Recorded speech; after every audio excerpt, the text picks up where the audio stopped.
The discovery of the truth often seems to me to be so haphazard. It's not spelled out anywhere, it just, you discover it, it comes up inside, or you miss it somewhere. Yeah.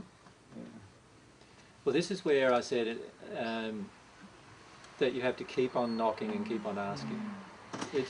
Truth comes, but to the person who seeks it the most. Yes. And it's very important to have that seeking attitude to truth. And remember, it's not an attitude here. It's an attitude here that you have in your heart towards seeking truth. So when you have that seeking feeling, that emotional feeling towards truth, then you will get the truth quite easily. It's because of the resistance that we have that we often avoid truth. And in the first sentence, actually, I don't even know if I brought a Bible with me. Here we go. He's going to quote the Bible on me now.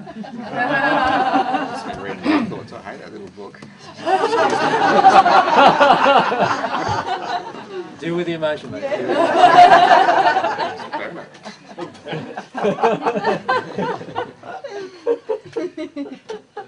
You're not dealing with it. And this was a verse in the Bible that really appealed to me even in the first century. And I used to quote things from the prophets quite a lot in the first century. And the reason why I did was because there were just so many really good truths that could be illustrated by the words, you know. And one of the things that I used to come against quite often, obviously in the first century, was the feeling of resistance in people. And you know that in yourself even at times you could feel that resistance within you with something I've said, right? Can't you? You just feel it sort of, oh, that grates on me. What did you say that for?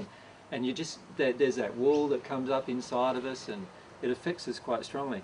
And there's a Bible verse I used to quote from the book of Isaiah about that. And I'll just read it. By hearing you will hear, but by no means get the sense of it. And looking you will see, you will look, but by no means see.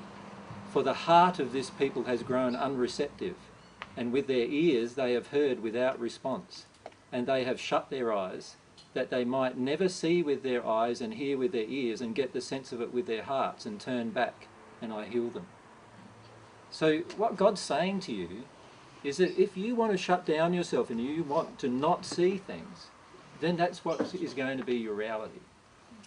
And if you block your heart to anything, if you block your heart to absolutely anything, in other words, you block your emotional experience to anything, what will happen is you will get into an unresponsive state at some point. And the key in this progression of divine love is for you to never block your heart.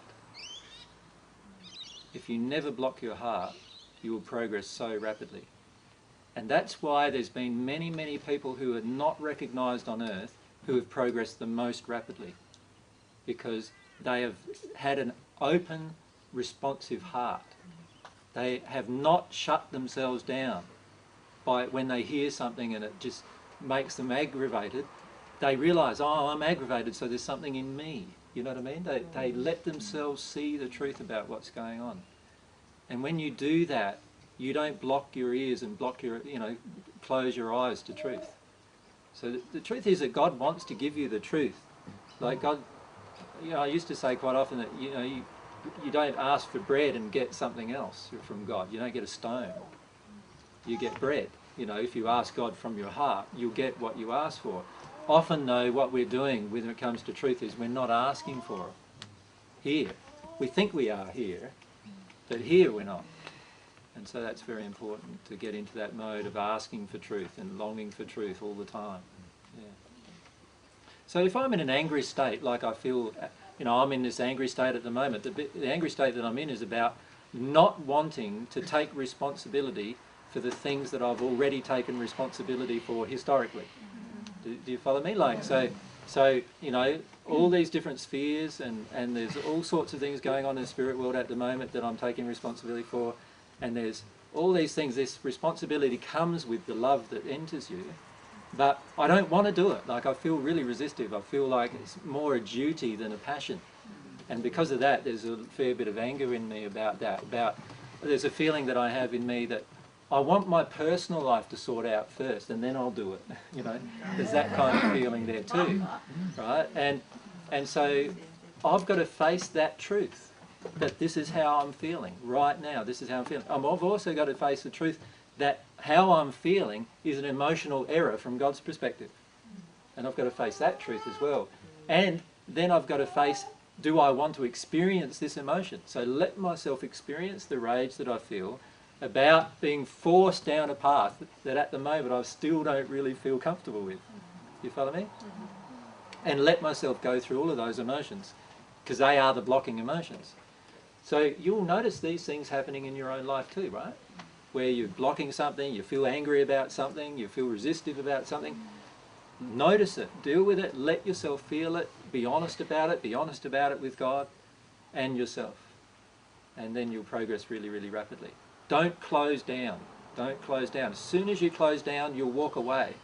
And then in 10 years' time or 15 years' time or however long you close down, you'll look back on it when you reopen up and think that was a waste of my life. There's no need to waste your life. Just stay open. Just stay open.